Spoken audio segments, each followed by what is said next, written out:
જુઓ ને, તમારા પર કેવા આરોપ મૂકે છે। આ કહે છે કે તમે એની સાથે લગ્ન કર્યા છે।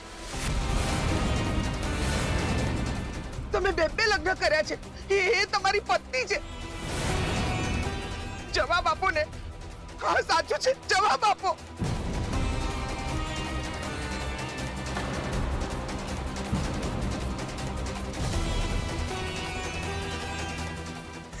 તમે આવી ગયા ને, મને વિશ્વાસ છે કે હવે સત્ય બહાર આવી જશે। એ તને કહ્યું ને તું દૂર રહે મારા પતિથી। આ જુઓ ને, આ સ્ત્રી કેવું બોલે છે।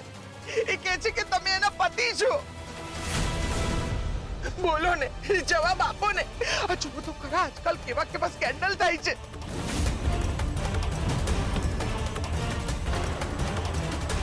પપ્પા, તમે ચૂપ કેમ છો?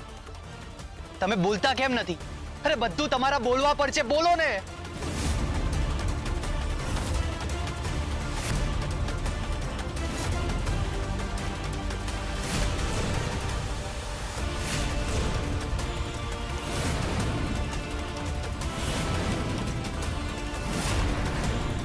આ જગ્યા નથી અહીંયા વાત કરવાની।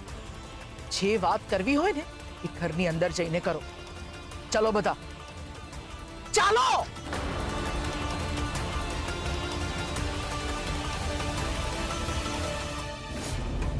હવે તો તમે વાત કરશો ને?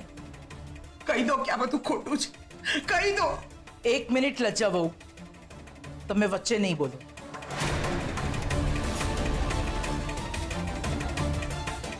પોખરાજને બોલવા દો। પોખરાજ તું પણ અહીંયા છે, લજ્જા બહુ પણ અહીંયા છે ને અનસુયા પણ અહીંયા છે। અને સત્ય શું છે મારે તારા મોઢેથી સાંભળવું છે। બોલ, ખરેખર સત્ય શું છે પોખરાજ? શું પૂછશો મોટી બા તમે એમને? અને તમે આવી રીતે એમને પૂછશો તો એ તમને શું જવાબ આપશે? મોટી બા, મને ચિરાગના પપ્પા પર પૂરેપૂરો વિશ્વાસ છે।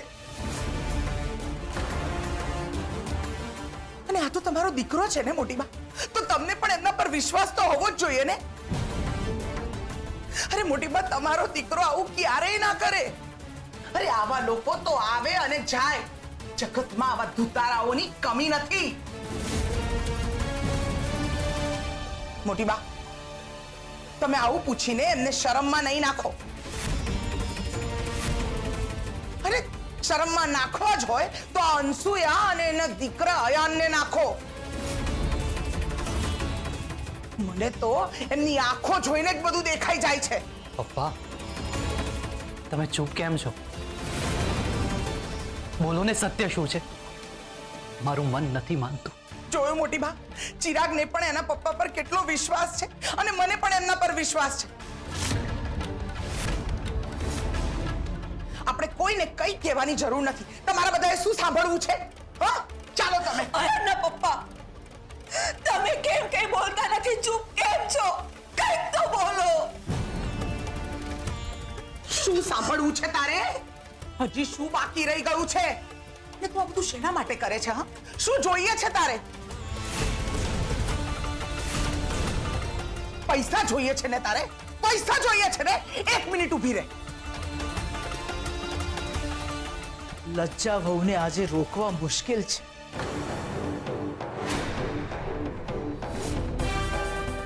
મોટી બા, આપણે કંઈક તો કરવું પડશે ને। તમારો દીકરો કંઈક બોલશે ત્યારે જ લજ્જાબેન શાંત થશે। ના, તું જ્યારે આ ઘરમાંથી જઈશ ને ત્યારે હું શાંત થઈશ।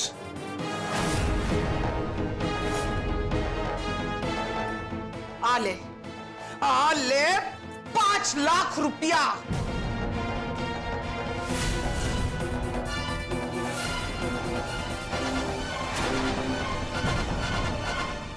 આટલી જ છે ને તારી કિંમત કે પછી વધારે છે?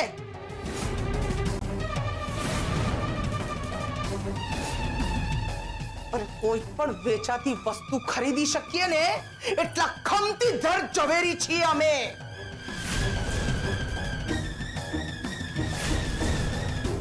બસ કરો લજ્જા વહુ, હવે બહુ થાય છે। અરે બહુ તો હજે થઈ ગયું મોટી બા। અને અનસુયા, તારું મોઢું હવે મને ફરી નહીં બતાવતી. આ પૈસા પકડને, જા અહીંયાથી.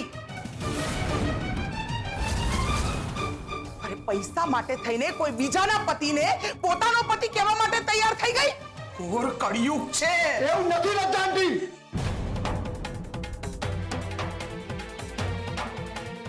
મમ્મી, હવે તો પપ્પા પણ આવી ગયા છે ને, અને આવ્યા છે ત્યારથી એકદમ ચૂપ છે. તું એક કામ કર, હવે ચાલ અહીંયાથી. બસ થયું. હવે મારાથી તારું અપમાન નથી જોઈ શકાતું. અને આ તમારા રૂપિયા તમારી પાસે રાખો. ચલ મમ્મી. એક મિનિટ, કોઈ ક્યાંય નહીં જાય. લજ્જા ભાભી, આ પણ એક સ્ત્રી છે, એમની સાથે સાવ આવું ના કરો. મીરા, હજી તને ભરોસો નથી?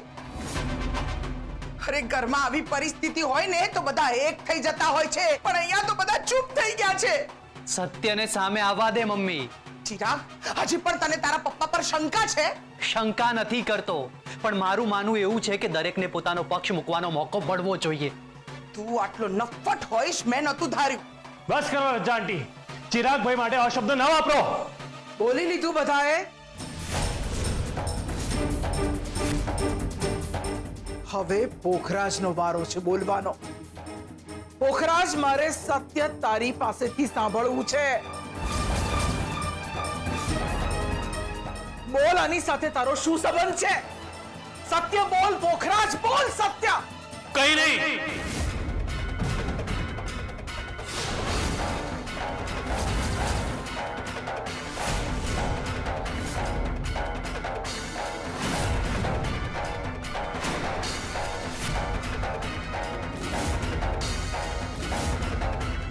અજય કેસે ખોટું કેસે?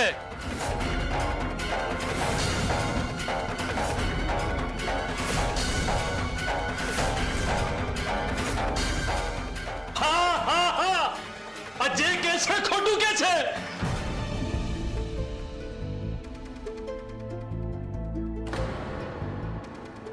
સાંભળ્યું?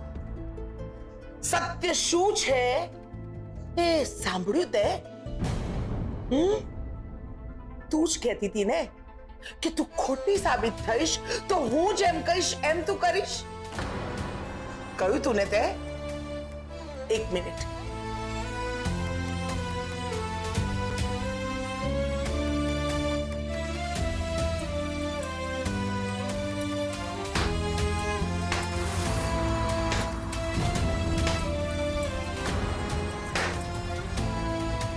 તો પકડ ચપ્પલ અને મૂક તારા માથા પર. મમ્મી, આ તું શું કરી રહી છે? હા લજ્જા વહુ, તમે જે ઈચ્છતા હતા એ થઈ ગયું ને, તો હવે અમને જવા દો. ના મોટી બા, ના. આ લોકોએ મારા પતિ પર આક્ષેપ મૂક્યો છે. આ લોકોને જવાબ આપ્યા વગર કઈ રીતે જવા દેવાય? અનસુયા, તું તારા મોઢેથી જ બોલી હતી ને કે તું ખોટી સાબિત થઈશ તો હું જેમ કહું એમ તું કરીશ. તો હું કહું છું તને, લે આ ચપ્પલ અને મૂક તારા માથા પર.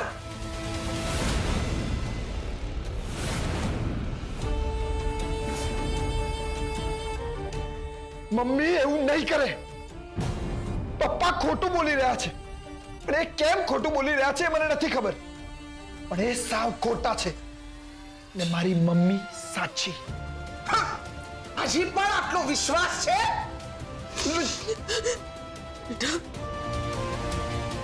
તું બાજુ માર. આજ મારી સજા છે. બેટા, તારા પપ્પા ખોટું નથી બોલ્યા, પણ મારો પતિ ખોટું બોલ્યો છે. મેં જેના પર વિશ્વાસ કર્યો એની સજા છે આ. એક ખોટા વ્યક્તિ માટે મેં મારા જીવનના આટલા વર્ષો બરબાદ કરી નાખ્યા એના માટેની.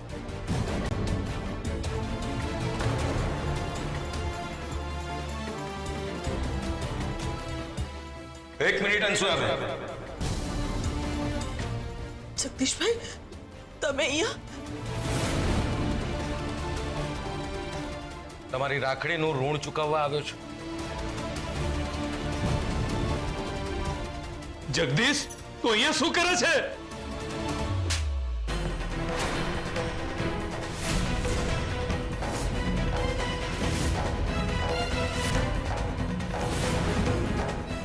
જગદીશ શરમ નથી આવતી તને?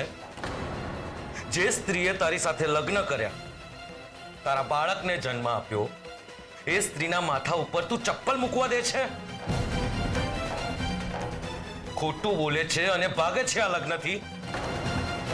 તું એમ માને છે કે તારા લગ્ન મજબૂરીમાં થયા હતા, તો શું છોકરો પણ મજબૂરીમાં થયો હતો? અરે એવી તો કેવી મજબૂરી હતી? જગદીશભાઈ, આ શું બોલો છો તમે? અને આ ચિરાગના પપ્પા વિશે શું બોલો છો તમે?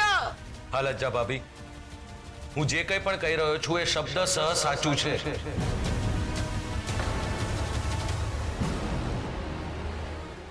આ પોખરાજના બધા જ સારા નરસા કામોમાં હું ભાગીદાર રહ્યો છું.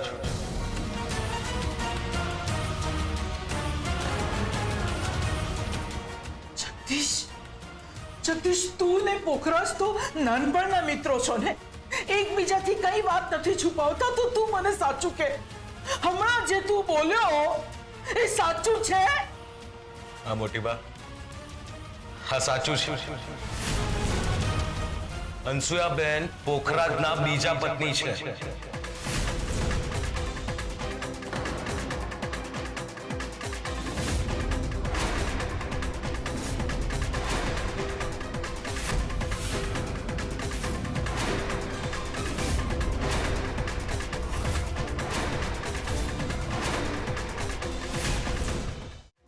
જગદીશભાઈ, તમે આ અનસુયા સાથે મળેલા તો નથી ને?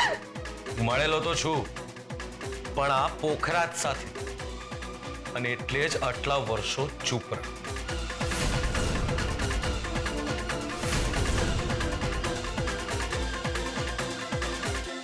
શું કે છે આ જગદીશભાઈ? આ જગદીશભાઈ શું કે છે? સાચું બોલે છે? બોલો, જવાબ આપો. એમણે કહ્યું એ સાચું છે? બોલો ને, બોલતા કેમ નથી? અરે જવાબ આપો, જવાબ આપો. મારા અને અનસુયાના લગ્ન થઈ ચૂક્યા છે.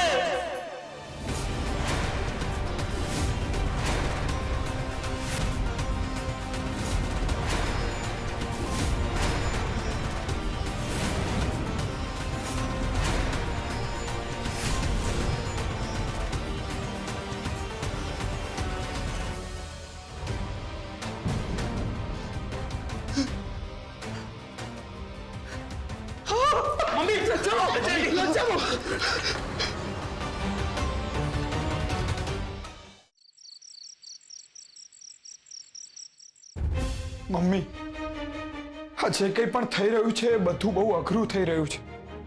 બેટા તને અઘરું લાગે છે તો મારી શું હાલત હશે? મમ્મી, આ બધું જે મને ફીલ થાય છે ને, એ મને મારા કરતા વધારે તારા માટે ફીલ થાય છે. મને એવું થાય છે કે મને પણ મોટીબા જેવી બીમારી થઈ જાય અને હું આ બધું જ ભૂલી જાઉં. આવું કેમ બોલે છે યાર? મમ્મી, મમ્મી, શું એવું પોસિબલ નથી કે બધી મેમરી ભૂલાઈ જાય અને એક નવી શરૂઆત થાય? હા,